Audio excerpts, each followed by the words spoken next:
mahihirapan ka talagang magtabi ng pera para sa iyong sarili. Kaya simulan mo nang bigyan ng konsiderasyon ang pag-increase ng iyong income ngayon dahil walang ibang solusyon kundi ito lang.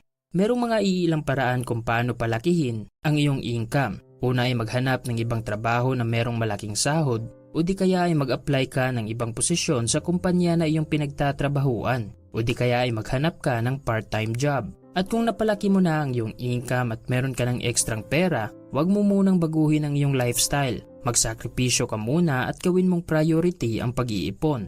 Para pagdating ng araw, meron ka ng pera na magagamit para sa iyong retirement at pera para sa iyong investment. Number 2.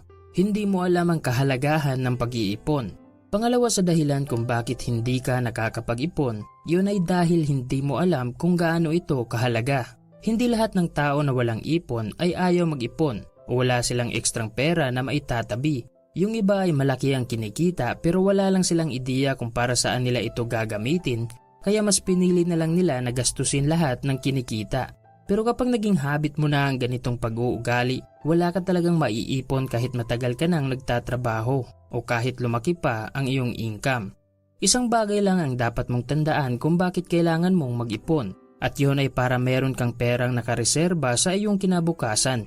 Kung sakaling nawalan ka ng trabaho o nagkaroon ng emergency, meron kang pera na magagamit.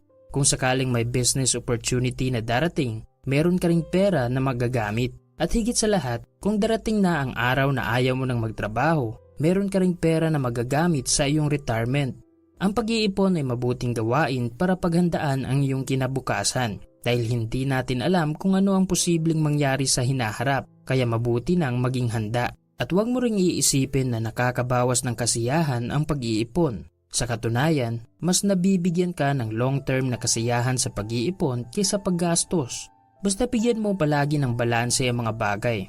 Huwag mong isipin na kung mag-iipon ka ay kailangan mo nang magtipid o ihinto ang pagbili ng mga bagay na nagbibigay saya sa'yo. Kailangan mo lang bigyan ng balanse ang pag-iipon at paggastos. Gumagastos ka para sa mga kailangan mo sa ngayon at nag-iipon ka para sa ikabubuti ng iyong kinabukasan. Number 3. Hindi mo alam kung paano mag-umpisa sa pag-iipon. Hindi ka magtatagumpay sa kahit anumang bagay kung wala kang alam kung paano ito gawin. Pero ang dahilan kung bakit wala tayong alam sa isang bagay, ito ay dahil hindi pa natin ito naumpisahan. Sinabi ni Mark Twain na the secret of getting ahead is getting started. Kung gusto mong makapag-ipon, simulan mong mag-ipon ng maliit na halaga. Kung gusto mong mapalaki ang iyong income, simulan mong magbigay ng malaking value sa iba. Kahit ano. Created using Powtoon.